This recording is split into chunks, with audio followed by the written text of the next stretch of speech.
Everyone, here I am back for other video lecture. और आज हम जिस चीज़ को डिस्कस करने वाले हैं वो है बटन एयर डिफॉर्मिटी। ठीक है, बटन एयर डिफॉर्मिटी को हम बटन होल डिफॉर्मिटी भी कहते हैं, क्योंकि इसकी कुछ पोजीशनिंग ऐसी होती है कि या आप भी कह सकते हैं इसके अपीयरेंस ऐसी होती है डैमेज होने के बाद कि वो शो ऐसे करता है जैसे हमारे पास ये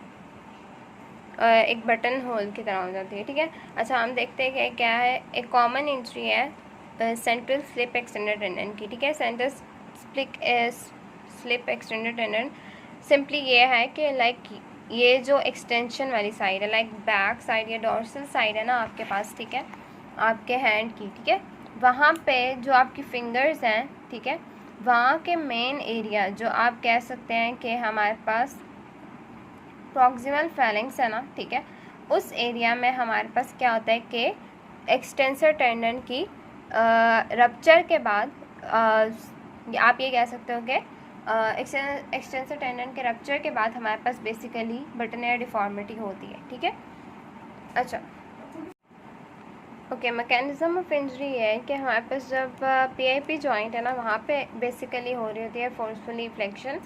जब हमारे पास हम कहते हैं कि हमारे पास फिंगर एक्सटेंडेड फॉर्म में थी। ठीक है, अब हुआ ये होगा कि लाइक किसी भी तरह से हमारे पास जब फ्लेक्शन आई होगी, ठीक है, लाइक आप ये कह सकते हो कि या तो हो सकता है कि आपके पास है जो पीआईपी जॉइंट है, ठीक है, उसके बिल्कुल आसपास किसी चीज़ का डायरेक्ट इम्पैक्ट हुआ है। ठीक है, डायरेक्ट इम्पैक्ट हुआ है और वो भी उस टाइम जब वो एक्सटेंडेड फॉर्म में थी। ठीक है, जैसे एक्सटेंडेड फॉर्म में थी एकदम से जब फोर्सफुली फ्लेक्स होगी ना हमारे पास, ठीक है, अब जाहिर सी बात है यहाँ से हमारे पास अगर इम्पैक्ट हुआ है डॉर्सल साइड से, ठीक है, डॉर्सल साइड से अगर इम्पैक्ट हुआ है तो हमारे पास क्या होगा कि रप्चर होगा सेंट्रल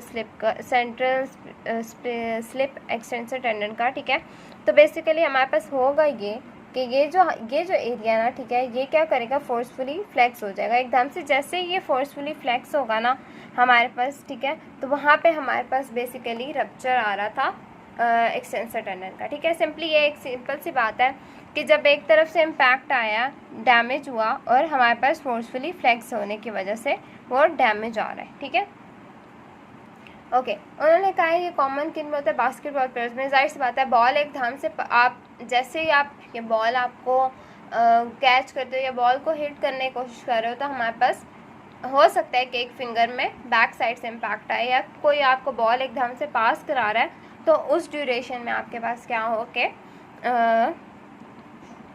आप कर सकते हैं, या आप ड्रिबलिंग के टाइम भी ये हो सकता है कि आप क्या होता है कि आपकी फिंगर ऐसे हो सकती है, इम्पैक्ट पड़ सकता है उस पर भी। ठीक है, या आप कह सकते हो कि एकदम से फोर्स आ सकती है। ठीक है, अच्छा अब उन्होंने कहा है वोलर डिस्लोकेशन भी इसके साथ होती है। Volar dislocation of PIP joint can also cause central slip tendon rupture. ठीक है, अब उन्होंने कहा है ये भी हमारे पास जो है ना वोलर डिस्लोकेशन पीआईपी जॉइंट की, ये भी सेंट्रल स्लिप के टेंडन के रप्चर की वजह से होती है। ठीक है, क्या होगा कि जो हमारे पास पीआईपी जॉइंट है ना, पीआईपी जॉइंट, ठीक है, ये वाला, ठीक है, जो जिसको मैंने मार्क किया, ये वाला जो जॉइंट है ना, ठीक है, यहाँ पे क्या होगा कि अब वोलर साइड की डिसलोकेशन हो जाएगी। ठीक है, या आप ये कह सकते हैं टीयर साइड पे डिसलोकेशन आ जाएगी। ओके, अब सिंपल से इसके साइन एंड सिम्टम्स है कुछ। ठीक है, अच्छा अगर एक पिक्चर को पहले डिस्कस कर ले कि हमारे पास पोजीशन बनेगी क्या। ठीक है, फॉर एग्जांपल ये हमारे पास है, हमने कहा कि हमारे पास है, ये हमारे पास है एमसीपी जॉइंट। ठीक है, एमसीपी जॉइंट है, ये हमारे पास पीआईपी जॉइंट है। ठीक है, और अगर हम इसको कंसीडर करते हैं डीआईपी जॉइंट। ठीक है, अब हमारे पास क्या हुआ कि जो पीआईपी जॉइंट है, ठीक है, वहाँ पे हमारे पास आ रही है फ्लेक्शन, डीआईपी जॉइंट पे हमारे पास आ रही है एक्सटेंशन। ठीक है, इसी तरह जो हमारे पास अब जॉइंट पे आ रही है ना, तो हमारे पास जाहिर सी बात है कि हमारे पास फिंगर फ्लेंजेस की पोजीशनिंग कुछ ऐसे होगी। ठीक है, कुछ इस तरह से। तो इसी तरह से इस एरिया को जो लोग कहते हैं कि इस एरिया को mainly button whole deformity consider करते हैं। ठीक है, नेक्स्ट आ जाते हैं इसके साइन एंड सिम्टम्स कुछ। ठीक है, जैसे पेन है, लोकलाइज स्वेलिंग है, पीआईपी जॉइंट पे टेंडरनेस आ जाती है बैक साइड पे मिडल फिंगर में, ठीक है। मोस्टली जो अब उन्होंने बताया है कि यहाँ से हमें पता चला है कि उन्होंने बताया मोस्टली जो इम्पैक्ट पड़ा है वो मिडल फिंगर पे पड़ा है, ठीक है। जो मिडल फिंगर है ना वही ज़्यादातर जो है हमारे पास इन कॉन्टैक्ट आती है ऐसी कंडीशंस में, ठीक है। डायग्नोस्टिक टेस्ट क्या है, सिंपली आप होल्ड करते हैं जॉइंट को in a position of 15 to 30 degree of flexion, ठीक है। जैसे आप होल्ड करते हैं तो पॉजिटिव तब होता है टेस्ट जब पेशेंट कहता है कि मैं एक्टिवली एक्सटेंड नहीं कर सकता जॉइंट को, लेकिन पैसिव एक्सटेंशन जो होती है वो पॉसिबल होती है। मतलब अगर आप खुद करा रहे हैं उसको एक्सटेंशन फिंगर पे पीआईपी जॉइंट पे, ठीक है, या हाँ पीआईपी जॉइंट पे, तो वहाँ पे वो कर रहा है, पर वहाँ पे पैसिवली आप करवा रहे हो तो हो रही है परफॉर्म, पर पेशेंट खुद से परफॉर्म नहीं कर सकता, तो ये हमारे पास पॉजिटिव साइन होता है, ठीक है। मैनेजमेंट की बात करते हैं तो हमारे पास सिंपली ये है कि सबसे ज़्यादा जो है ना हम फिजियोक्स के लिहाज से स्प्लिंटिंग यूज़ करते हैं, ठीक है। अब मोस्टली ये जो बटन हेड डिफॉर्मिटी है ना बहुत ज़्यादा रूमेटॉइड के केसेस के साथ जो होती है ना हमारे पास एसोसिएटेड होती है, ठीक है। मतलब अगर किसी पेशेंट में रूमेटॉइड अर्थराइटिस है ना तो या आप कह सकते हैं कि रूमेटॉइड अर्थराइटिस की कंडीशन में बहुत ज़्यादा कॉमन होता है कि आपके पास बटन हेड डिफॉर्मिटी हो जाए, ठीक है, क्योंकि वहाँ पे हर चीज़ वीक करना शुरू हो जाती है, तो वहाँ पे अर्थराइटिस की वजह से जो है ना हमारे पास कॉज होता है सेंट्रल स्लिप टीयर का, ठीक है। अच्छा, सबसे पहले स्प्लिंटिंग है, उन्होंने कहा full extension of healing for the first 6 weeks. अच्छा, अब जब उन्होंने कहा कि फुल एक्सटेंशन में रखना है तब जब आप हीलिंग के प्रोसेस में बिल्कुल एक्यूट स्टेज है आपकी, ठीक है, फर्स्ट 6 वीक्स में, ठीक है। In case where no eversion has taken place the eversion involve. अच्छा, अब उन्होंने यही बात की है फुल एक्सटेंशन ऑफ हीलिंग में आपने तब रखना है जब या तो एक्यूट स्टेज है या आपके पास कोई एवर्जन नहीं हुई हुई है, ठीक है, या आपके पास एवर्जन हुई है लेकिन वो 1/3 ऑफ द जॉइंट से कम को इन्वॉल्व कर रही है, ठीक है। एवर्जन बेसिकली फ्रैक्चर की बात कर रहे हैं वो।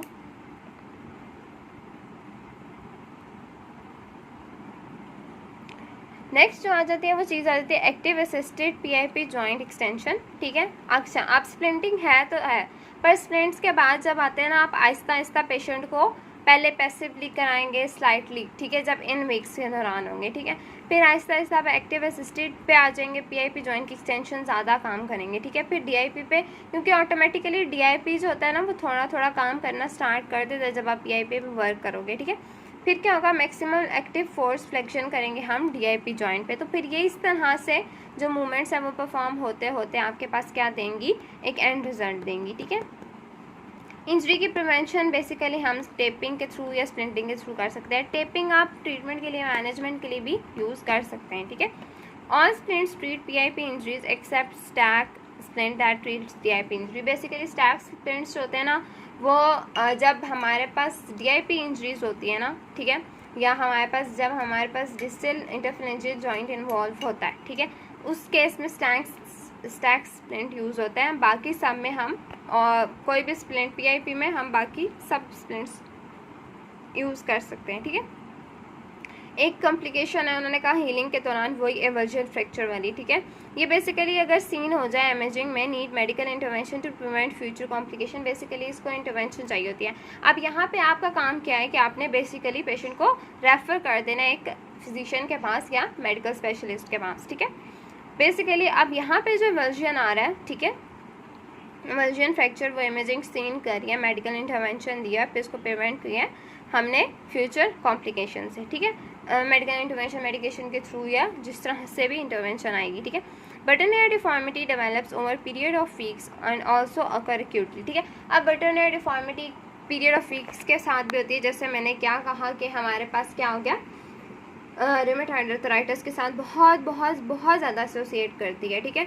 लेकिन ऐसे भी होता है कि एक्यूट हो जाए, जैसे मैंने कहा कि हमारे पास सडन इम्पैक्ट की वजह से कोई रप्चर हो जाए, ठीक है, तो ये हमारे पास बेसिकली हम यहाँ पे मेन जो देख रहे होते हैं ना, क्योंकि एथलीट्स वगैरह अगर स्पोर्ट्स की इंजरीज़ को आप देखते हो ना ज़्यादा, तो उन केसेस में तो आप बेसिकली एक्यूट ही देख रहे होते हो, ठीक है, तो हमारे पास एक्यूट पेशेंट ही आता है। पर ये है कि अगर आपके पास रूमेटॉइड का पेशेंट आ रहा है तो हमारे पास बेसिकली उसमें जो होगी वो over the period of weeks या इससे भी बहुत ज़्यादा लंबे ड्यूरेशन के बाद जाके बटन हेयर डिफॉर्मिटी उसमें बनती है, ठीक है। सो ये एक थोड़ा सा बेसिक रिव्यू था हमारे पास, ये थोड़ा सा डिटेल्ड रिव्यू था ब्रिटेनिया डिफॉर्मिटी के ऊपर, ठीक है। हमने इसको कहा बटन होल डिफॉर्मिटी है, मैकेनिज्म इसका बेसिकली फोर्सफुली फ्लेक्शन हो जाती है। बास्केटबॉल प्लेयर्स में हमारे पास बहुत कॉमन होता है वॉलर डिस्लोकेशन होती है। साइन एंड सिम्टम में बेसिकली पेन, स्वेलिंग, टेंडरनेस आ रही है।